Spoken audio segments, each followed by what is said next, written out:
자, 부채꼴에, 자, 이제 부채꼴이 뭔지 아시죠?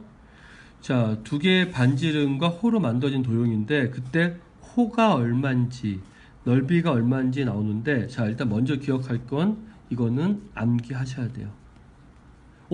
배우지도 않았는데 암기하라고요?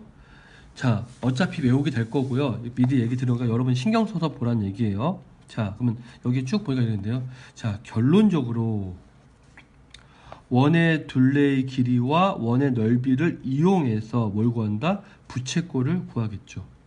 피자 한 판에 작은 조각 하나를 구하는 거니까 전체 피자가 크면 쉽게 할까요? S라는 피자랑 라지라는 피자가 있으면 똑같아도 크기가 틀릴 거고 둘레의 길이도 틀리겠죠. 뭐가? 중심각이 같더라도. 됐습니까? 자, 그러면 우리는 이런 내용들을 한번 생각해 봅시다. 자, 그러면 원의 둘레의 길이와 넓이를 구할게요. 원의 둘레의 길이는 뭐라고 해요? 원주라고 하고요. 원주율은 우리가 보통 파이라고 하는데 그건 뭐라고 하냐면 원의 지름에 대한 원주, 원의 둘레 길이의 비율이에요. 원의 지름에 대한 원주인데 이건 항상 파이라는 값으로 대신합니다. 그러면 이건 고정된 값일까요? 고정된 값이에요. 그런데 대신 그 값을 이렇게 보신 것처럼 특정한 유리수로 표현할 수가 없기 때문에 우리가 알다시피 파이는 무슨 수야? 무리수라고 할 수 있어요. 왜? 뭐죠? 순환하지 않는 무한소수니까. 됐습니까? 자, 그래서 우리는 일반적으로는 3.14라고 그냥 간단히 약자로 앞에 있는 소수점 두 자리를 쓰는데 실제로는 이렇게 계속 가고 있어요. 아직도 정리가 안 됐어요. 그래서 우리는 파이라고 약속을 했습니다. 자, 그러면 문제에서 원의 둘레 길이는 어떻게 구하냐 그랬더니 지름에다가 파이를 곱한 거래. 됐어요? 자, 그러면 이렇게 볼까요? 자, 반지름의 길이가 r이면 지름은 당연히 2r이겠죠. 그래서 원의 둘레 길이는 뭐야? 2파이 r이죠. 왜? 지름 곱하기 원주율. 지름 곱하기 원인데 외우기 쉽도록 2파이 r. 발음이 괜찮나요? 2파이 r. 됐어요? 자, 그러면 원주율은 어떻게 구하냐? L은 2파이 곱하기 3.6 하면 됩니다. 그럼 얼마죠? 7.2죠? 땡! 파이도 써주셔야 돼요. 파이는 뭐라고요? 숫자예요. 다시 얘기합니다. 파이는 숫자예요. 표시하기 어려우니까 그냥 파이라는 문자를 쓴 거야. 숫자야. 자, 넓이는 뭐냐 그랬더니 넓이는 반지름 곱하기 3.14라고 배웠죠. 그래서 우리인데 3.14 이제 파이라고 쓰기로 했으니까 자, 원의 넓이는 뭔가 했더니 넓이는 파이 r 제곱 r의 제곱이에요. 됐습니까? 자, 그래서 일단 원의 둘레 원주의 길이와 원의 넓이 구하는 공식 머릿속에 담겨져 있나요? 없으면 어떻게 해요? 넣으세요. 됐죠? 자, 그랬을 때 원의 넓이 구하는 거 간단하네요. S는 파이, 자, 뭐죠? R이 2.4의 제곱 이렇게 하면 되겠네요. 뭐 계산은 여러분한테 맡길게요. 자, 그럼 부채꼴의 호의 길이와 넓이인데 잘 보세요. 부채꼴은 결국 뭐냐면 원의 뭐죠? 원의 일부죠. 자, 근데 아까 뭐라 그랬냐면 부채꼴의 호의 길이는 중심각의 정비례하고요. 넓이도 중심각의 정비례하죠. 중심각의 정비례하는데 자, 그럼 다시 한번 볼게요. 문제에서 보면 원 전체의 중심각은 얼마죠? 원 전체의 중심각은 얼마야? 360도야. 근데 부채꼴은 요만큼만 중심각이겠죠. 됐습니까? 자, 그러면 한번 볼까요? 반지의 길이가 10이고 중심각이 90도인 부채꼴의 뭐야? 호의 길이와 넓이를 구하는데 자, 보세요. 원주는 얼마냐 그랬더니 반지름이 10이니까 20파이고 자, 근데 중심각의 크기는 자, 부채꼴 중심각 전체 중심각이 얼마인가 했더니 전체는 360도인데 여기가 90도니까 4분의 1이네. 그럼 부채꼴의 호의 길이는 뭐가 되나 했더니 원주의 길이에다가 중심각의 비만큼을 곱해주니까 5파이가 되는 거죠. 왜? 정비례하기 때문에. 그럼 다시 부채꼴의 넓이인데 자, 원의 넓이는 반지름이 10이니까 파이 r 제곱이니까 100파이겠죠. 근데 중심각의 크기와 전체 중심각 크기, 부채꼴의 중심각 b는 전체 원의 중심각은 360도고 부채꼴은 90이라면 b는 4분의 1이네. 그러면 아까 이거죠. 중심각의 넓이도 비례하니까, 정비례하니까 전체 원의 넓이에다가 어떻게?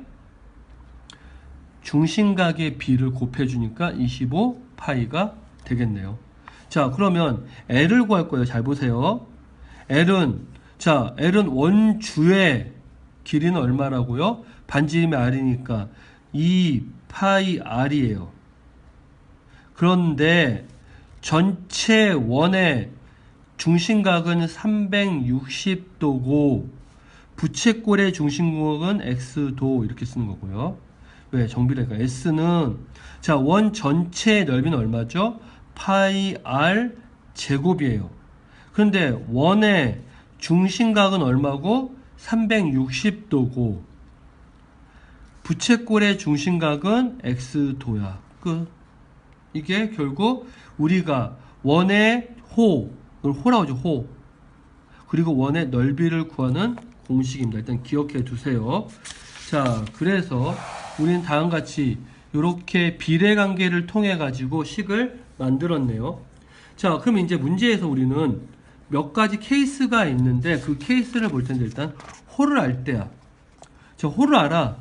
이 길이 얼마인지 알아. 그러면 우리는 이때 앞에 있던 내용 한번 활용해 볼까? 자, 바로 풀지 말고 충분히 한번 생각해 풀어보자 라고 되어 있는데, 자, 부채꼴에서 포함된 원 둘레 길이는 얼마가 될까 했더니, 자, 여기 보니까 이 길이는 2파이죠. 맞죠? 여기는 2파이죠. 근데 원이 전체 있었다면 이렇게 원이 있었겠지. 근데 그 중에 2파이만 있는 거죠. 그러면 잘 보세요. 자, 여기 보면 반지름이 8이니까 원 전체 둘레의 길이는 얼마인가 했더니 16파이겠네. 그런데 중심각의 크기는 얼마냐 그랬는데 여기가 왜 45도가 되냐면 몰랐어요. 여기는 X도에 이렇게. 그런데 잘 보세요. 원 전체 둘레 길이는 2파이 R이고 우리가 구하는 호의 길이는 L이야. 그런데 원 전체의 중심각은 360도고 부채꼴의 중심각은 X도야. 자, 그러면 요렇게 곱하고 요렇게 곱할 텐데 문제에서 보니까 뭐라고 되어 있어요? 자, 요렇게 곱하면 X도만 구하는 방식으로 나오겠죠. 그래서 어떻게 될까요? 요거랑 요거 곱하고 요거랑 요거 곱하는데 자, 보세요. 요렇게 곱하면 360도 곱하기 L이 될 거고 근데 요게 뭐야? 360도에다 곱하기 요게 2파이니까 2파이 되겠죠. 그리고 요렇게 곱하는 거죠. 오케이 됐죠? 요렇게 곱하는 건 2파이 R인데 R이 얼마야? 8이야. 그리고 X도 이렇게 되네요. 그러면 파이랑 파이는 숫자니까 지워질 거고 2랑 2도 지워질 거고 됐어요. 그 다음에 여기는 8이 있네요. 여기는 360도네요. 그럼 X도는 뭐가 돼요? 8분의 360도 이렇게 되겠네요. 그럼 얼마가 돼? 45도가 되겠죠. 자, 그럼 부채꼴의 이제 중심각 알았죠? 그럼 어떻게 구하냐 했더니 원 전체 넓이는 반지름이 8이니까 파이 R 그러니까 64파이가 될 거고 그런데 원의 전체 둘레 길이는 360도고 부채꼴의 중심각의 길이는 45도니까 계산해주면 얼마가 돼? 8파이가 되겠죠. 자, 그래서 우리가 앞에 있었던 내용을 역으로 접근해 가는 거 꼭 기억해 두시기 바랍니다. 자, 근데 이제 공식으로 갑니다. 자, 그런뒤 호의 길이는 요거고 넓이는 이거거든. 자, 그러면 요거 두 개를 가지고 한번 생각해 보니까 공통인 게 있네요. 자, 그럼 여기부터 한번 볼까요? 여기에 보니까 자, 파이 R 또 R 곱하기 360도 X죠. 자, 근데 여기서 보니까 파이 R 360도 X인데 그러면 다 했을까요? 파이 R 360도 X는 2만 열로 넘기면 2분의 1의 L이네요. 그러면 요거랑 아닙니다. 요거랑 같네요. 그럼 다 있어주면 S는 이렇게 됐네. 2분의 1의 뭐예요? L에다가 R을 곱한 거랑 똑같겠죠. 왜? 요거랑 요거 곱한 게 2분의 1의 L이니까. 됐어요? 그거 다 써주면 2분의 1의 R, L이라고 씁니다. 됐어요? 그래서 우리는 지금처럼 공식이 나왔는데 뭐예요? 반지름과 뭐를 알면? 호의 길을 알면 굳이 복잡하게 30도분해 안 하고 이걸로도 구할 수가 있겠죠. 자, 어떻게? 자, 밑에 보면 넓이 어떻게 구하냐 그랬더니 2분의 1에다가 반지름이 얼마야? 8이야. 호의 길이 얼마야? 2파이야. 그러면 이렇게 약분하면 4되니까 2, 4, 8 파이 이렇게 바로 공식으로 구할 수 있는데, 자, 공식으로 배우니까 어때요? 앞에 있는 거 몰라서 못 푸는 게 아니라 시간이 어떻게 됐죠? 좀 빨라지죠. 그리고 여러분이 문제 풀다 보면 분명히 이 공식을 꼭 사용해서 유도할 때가 있어요. 그렇기 때문에 여러분은 마치 이런 비슷하거든요. 저는 이제 이런 얘기를 하고 싶은데, 여러분이 어렵다고 하는 걸 피하면 나중에 더 큰 어려움에 대처가 안 돼요. 그러니까 지금 좀 어려움을 느끼더라도 열심히 그걸 기억해 놓든지 아니면 확실하게 내 걸 만들어 놔야 나중에 좀 더 어려운 얘기가 있을 때 해결할 수가 있습니다. 꼭 기억해 두시기 바랍니다.